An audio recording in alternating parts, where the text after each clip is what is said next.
Welcome to Kevin Deal Photography, where I take you on my journey through photography. On today's episode, I'm going to be doing a review of the black Mamba cage from SmallRig for the Canon EOS R7.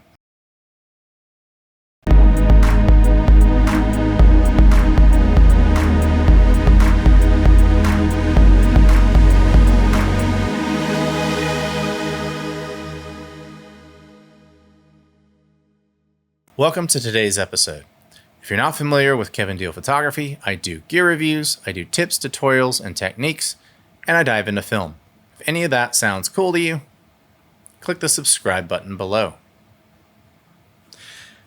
For those of you who aren't familiar with SmallRig, SmallRig really has made a name for themselves in the camera cage and accessory markets for many different camera brands. I actually purchased the black Mamba cage for my R5, and I've really enjoyed how it's worked out. I'm actually using my R5 to record this right now, and I have the black Mamba cage hooked up to it. So I liked the finish, I liked the construction, I liked the fact that it saved me once when my R5 fell. So I wanted to see how it works with my R7. So in this episode, I'll show you what comes in the box, why I like it, what I don't like about it. I'll even talk about the different accessories you can fit to your black Mamba and make your R7 a much more powerful tool. So anyway, let's dive into what comes in the box. All right, so it's a pretty standard thing. I'm not really much into unboxing. I think unboxing videos are kind of boring. This little baggie right here comes with your strap guides inside of it.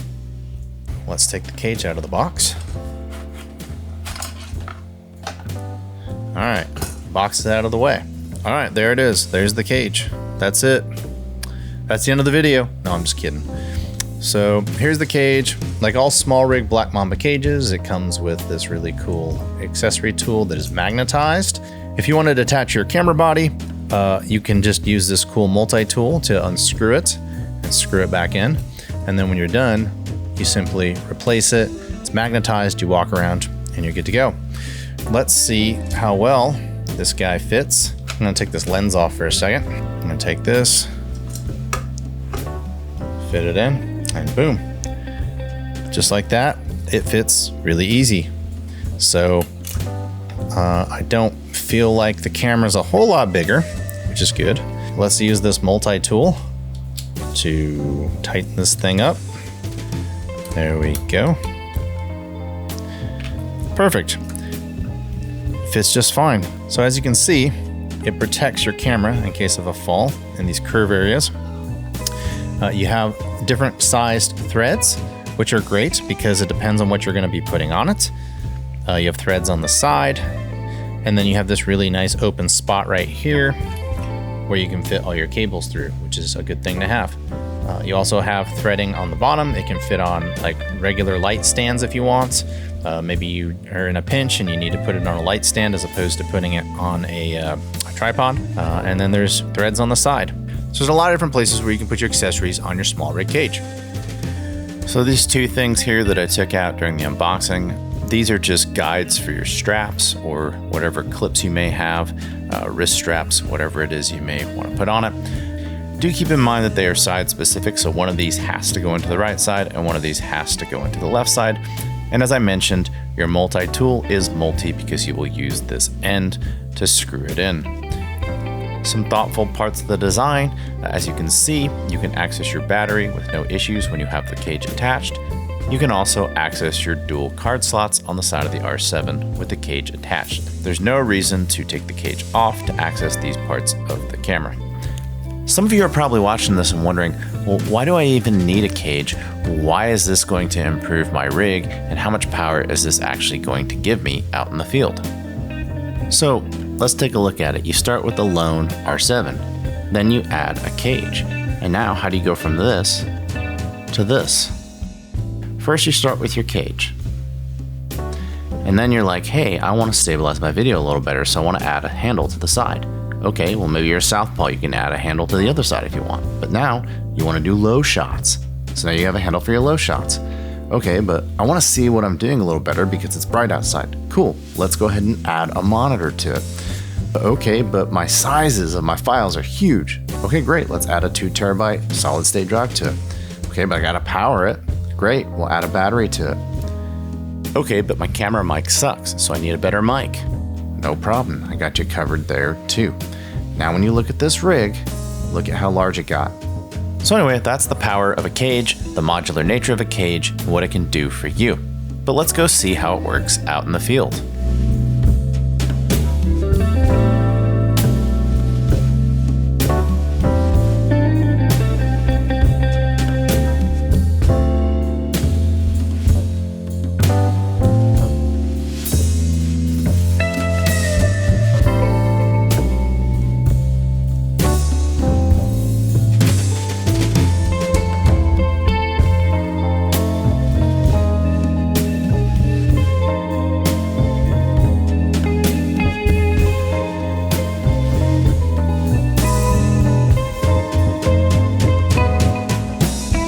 So I'm here in the streets of downtown Dallas. I'm going to be testing out the R7 Black Mamba cage.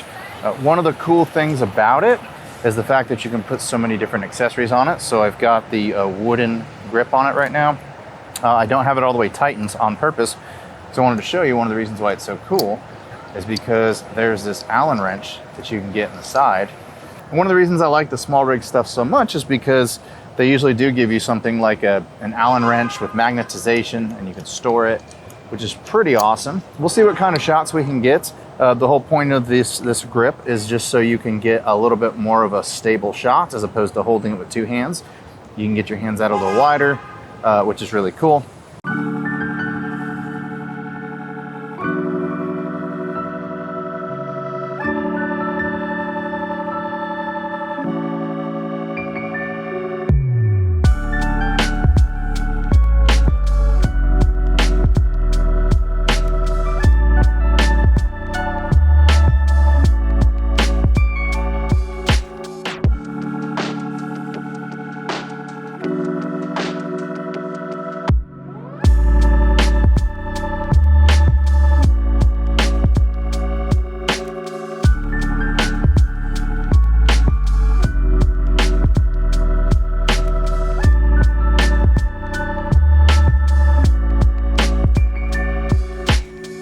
They also make a cool top handle, which you can do for shooting down low. I'm gonna put that on here next. You may look at these shots and notice that they're a tad wobbly. That's because I don't have the briefcase handle on correctly. I was experimenting. Instead of putting the briefcase handle on like this, turn it around and put it like this. Now, let's see how this change affects center of gravity and smoothness.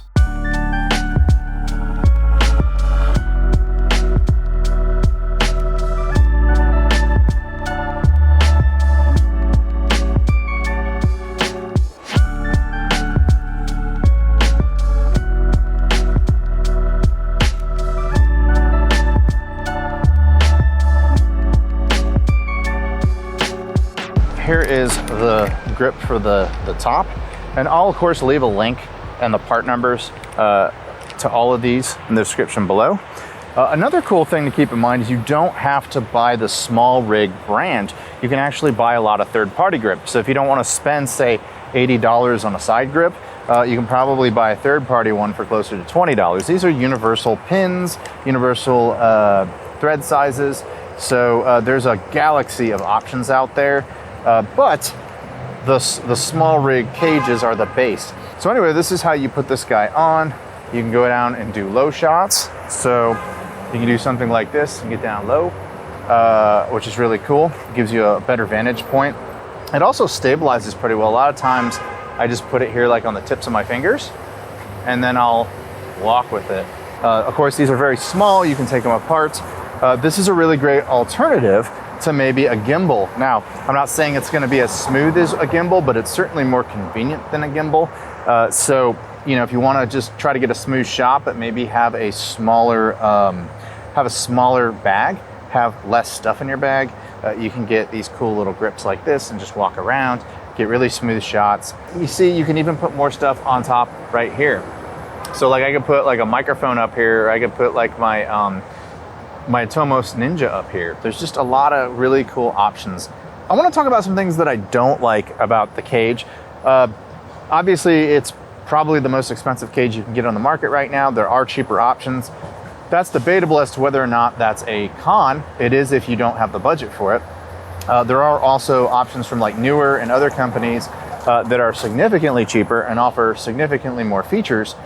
But I haven't really seen any cages that are custom fit to the camera body like a Black Mamba. They're always like squares that are kind of close, but they're not like contoured perfectly like you see right here.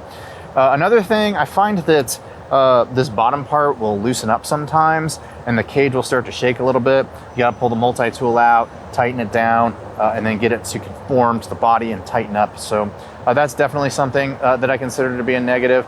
Beyond that, there's really not a lot of negatives. I mean, it really is a really cool accessory, and there's a reason why SmallRig is at the top of the game at this moment in time. So another thing that it has, which is really cool, is you've got a cold shoe adapter right here. And of course you can take something like your microphone, because we all know that the microphones that come with your camera sucks. So you can take the microphone and you can put it somewhere like right here, which is pretty awesome, and plug it in and you're good to go. Now I do have the brand new Canon microphone coming in that works with my R7. So I'm gonna have to see how that works with the handle, because I know that the brand new microphone, the wireless one that works with the smart hot shoe, it has to go on the hot shoe because there's no cables or anything like that. So it's gonna be a little interesting to see how that pans out, especially if I wanna do the handle for the low shots. I may have to actually put my Shure microphone on if I need to do audio for low shots and not use my Canon mic. We'll just have to wait and see. It's coming in today in the mail, but I'm 200 miles away from my house in Austin because I'm here in Dallas. So I'll put that at the tail end of this review. I'll kind of see what I like and don't like about the fit. Yeah, I'll report my findings back to you. So now that I have some time under my belt with the Black Mamba cage from SmallRig for the R7, I can tell you that I love it. I think it's great. This is, of course, no surprise. I already own the Black Mamba cage for the R5. No surprises here unless they took a bunch of stuff away, which they didn't. As I suspected, another con that came up, the new Canon DME1D microphone. It has to live on the smart hot shoe. This, of course, is terrible because if I want to put a briefcase style handle on there, I can't move the microphone off to the side like I can with microphones that aren't married to the hot shoe. So I'm going to have to use my Shure microphone here on the outside anytime I want to do a briefcase style shot down low.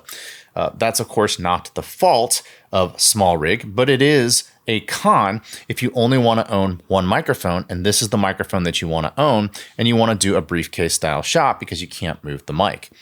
Another con that I found is anytime you use a bigger lens, now I don't typically use a 70-200 with my video rig, even though it does a good job with the IBIS and the IS, but something like a 28-70 or one of the larger prime lenses, getting in here to get to the lens release, this part right here, this flap that sticks out, well, it's super convenient to put your all your SmallRig accessories on the side of. To get to the release to let the lens out is really hard to do, and I'm afraid that like I'm gonna drop the lens or something like that. If you have a $3,000 lens attached to this, that really sucks. So that is a design flaw in my opinion. You know, it's a little less of an issue with something like one of these 16 millimeter lenses, or maybe like the 35. It's a little easier to get your finger in there, but the bigger lenses, the bigger RF lenses, they really do make it difficult. If you have bigger fingers than me, you're really going to struggle. I have average size hands, so if you have big hands, this is going to suck for you. So keep that in mind if you're using this cage and you're using the larger RF lenses. So what's my final verdict? My final verdict is this is the only cage for the R7 that's specifically designed for it on the market. So by that standard, of course I recommend it. You can get a generic cage. It's going to be more of a square. It's not going to contour to the body. So is the cost of $99 worth it? I'd say yes, especially with all the accessories you can get. You don't have to get SmallRig accessories, but they do make accessories of many different price points. You can also get third-party accessories. These are very standardized threads. So buy with confidence, get the better cage, get the one that contours to the body, unless of course you have the issue where you have to have this microphone on here at all times. That could be a deal breaker for some of you. So anyway, I do recommend this. I do recommend you go get it. I do believe that it makes your rig more powerful if you're going to use the R7 for videography. So I thank all of you who watched the episode today. I thank you all for your support. If you like what you saw today, please click the like and subscribe button below. I do appreciate your support. And until next time, I'll talk to you soon. Bye.